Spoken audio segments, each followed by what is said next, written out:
Well, hello model car fans. Welcome to the Muscle Car Modeler. My name is Ral, and this week's build here I'm featuring is my just completed 67 Mustang GTA Fastback here. And this is a car that I really liked. My friend had one in high school and I really admired his car. And I remember telling him that I want a 67 GTA Mustang just like his 4-speed.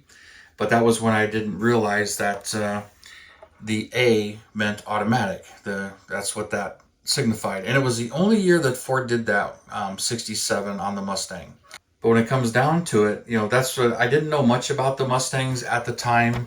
And his car was really cool. It was white, fastback, and really enjoyed it. I liked talking to him. But I really admired his car, and I really loved those fastbacks, and I loved the 67 Shelbys. But I knew that was something that I couldn't afford if I could find one. And matter of fact, at the time, I really couldn't afford 67 Fastback for what I was making at the time, or making very little. I really liked them and I really wanted one. And so at the time, getting to know them, but when it came to these, the 67 Mustang Ford produced in 1967, they made 472,000 Mustangs of all body styles, all three body styles. But of those, only 71,000 of them were the fastbacks. And then when it came to the GT package, there was only something like 28,000 GTs made. And this one I did as a 390 car, which is the S code 390, which was a new for 67 option, and which was still fairly rare. And there were something like 26,000 390s that were put into Mustangs, and that made 320 horsepower, but very rare. And not all of those 390s were in GT package cars. That was all of Mustangs. I think I read somewhere that it was 10,000 GTs got the 390. So, still very rare, but a good chunk of the GTs. So with the like 28 something thousand GT package cars, so a good what would that be, 40%, 35% got the 390, and then a 390 in a non-GT car is extremely rare. But that's what I built here, was I wanted to do a 390 car, and so that's what this is an S code 390. Of course, me being raised Ford, and my dad having the Thunderbirds with the 352s, which was an FE motor as well. So, being familiar with that motor, I wanted one of those in a Mustang, but had never seen one. And it's funny because it's one of the legendary ones as far as how much it would cost to install spark plugs in that motor in this chassis. Because if you know the 390 motor, these spark plugs are in the sides, and they kind of go this way, kind of a W package, where the inner one's this way and then this way, and the shock tower is right there. So to get the spark plugs out, according to book time, you have to unbolt the motor mounts, pull these braces, and lift the motor up a couple of inches, and it's easier to get the spark plugs out. So supposedly in the labor time guides, that's an 8-hour job. So it was pretty expensive to change the spark plugs in this car. And it was not just the 67 and 68 Mustangs, and the Cougars as well, as they shared the same architecture.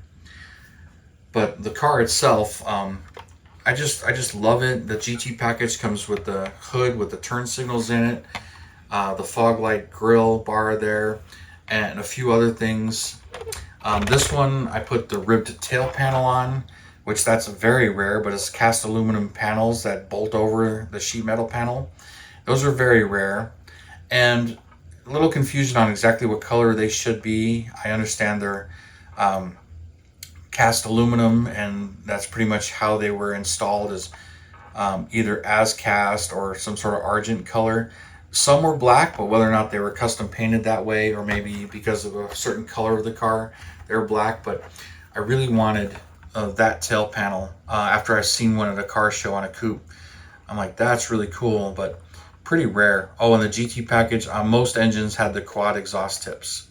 The exception being the 289 Hypo did not have the quad exhaust, but all of them had the dual exhaust. But this one, and I love the vintage burgundy paint. I really love blue metallics on this. I always want, if I got one, I wanted it to be metallic blue, the white stripes on the side, and either a blue interior, black interior, white interior, any of those color combos. But since I like that color combo so much, I wanted to do something different on this one. I like vintage burgundy, although you really don't see vintage burgundy on too many Mustangs. But to me, it's a striking color combination, and I just love it. So let's take this outside, and I'll show you what it looks like in the sun, and then we'll come back in and talk more about the actual build. Well, all right, here we are out in the Arizona sun, checking out this vintage burgundy 67 Mustang GTA. And I really like this color on this particular build. And once I got it clear coated and saw it, I got super excited about building it. You can kind of see why, with those white line tires and those wheels there, the styled steel wheels they called them. Just things looking good. I like how those headlights came out, that switching the headlight buckets out. Talk more about that later. And there's a GTA stripe, that white interior. Really pleased with how this one came out. I was a little concerned about a couple of things, but this thing just really came out, and I really enjoyed building this thing. And this color. The only problem with building so many 67 Mustangs, I prefer it in blue. Just really like that color on this car. But you know, can't build them all the same color. I had to change them up a little bit.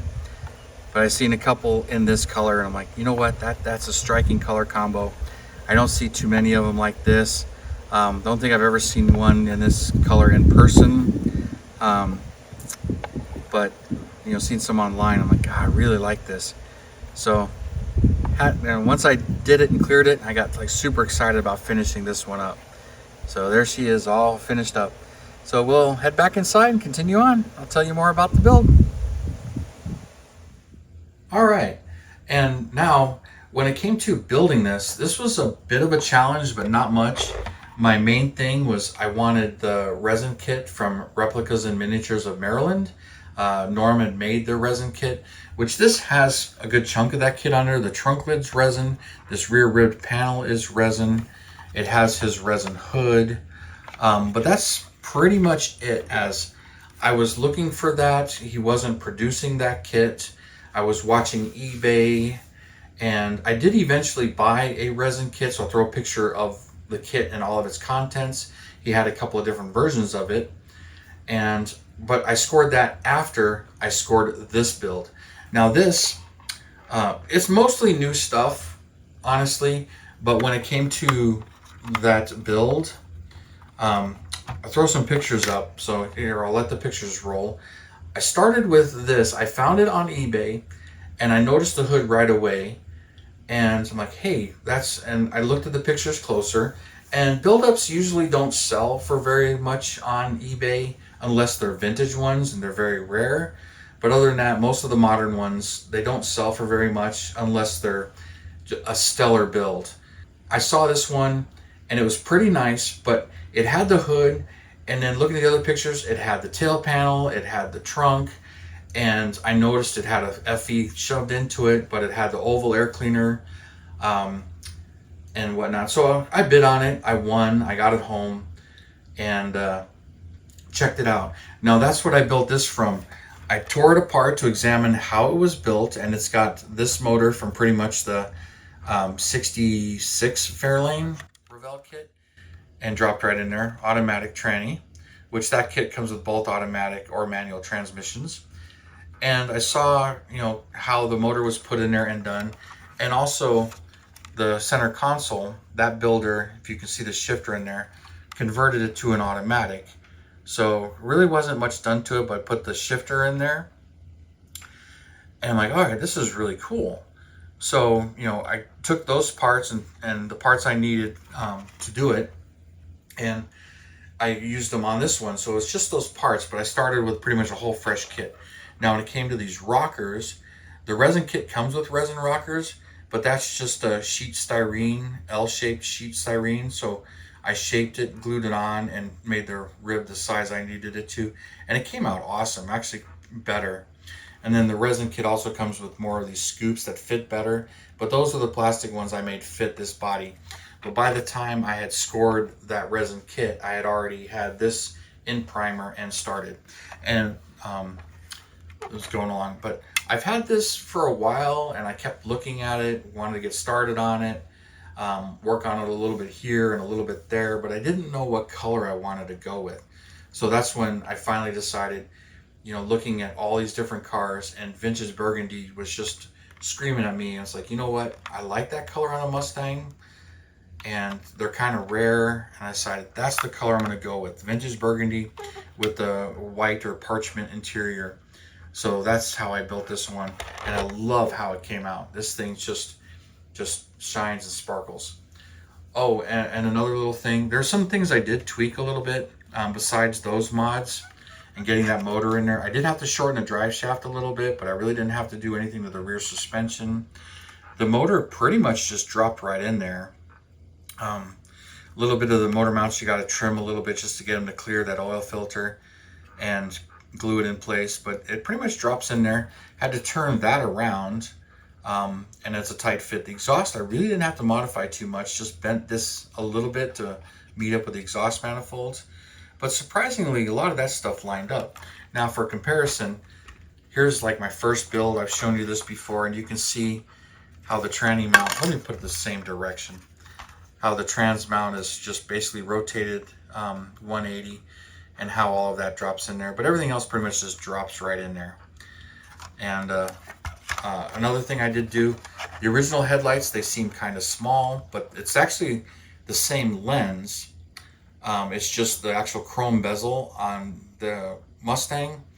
It glues in from the back, and it's a smaller cap, and it doesn't come out. So I drilled the holes a little bit bigger. So that's why these headlights look so much better. They're actually the ones that the 67 Shelby comes with. So I drilled out the holes for those to fit in there, but it uses the same lens, but it's got the chrome surround for it. So that to me just really makes the front end look so much nicer. So when you put the two side by side, you can really tell the scale difference and just how it looks. It just makes it look that much better. Another thing I did do when you compare the two models, the front wheels on this stick out farther. This is built right out of the box. I didn't do anything to it. And you can kind of see how much the disc brake kind of protrudes. There's a lip on the inside of the wheel.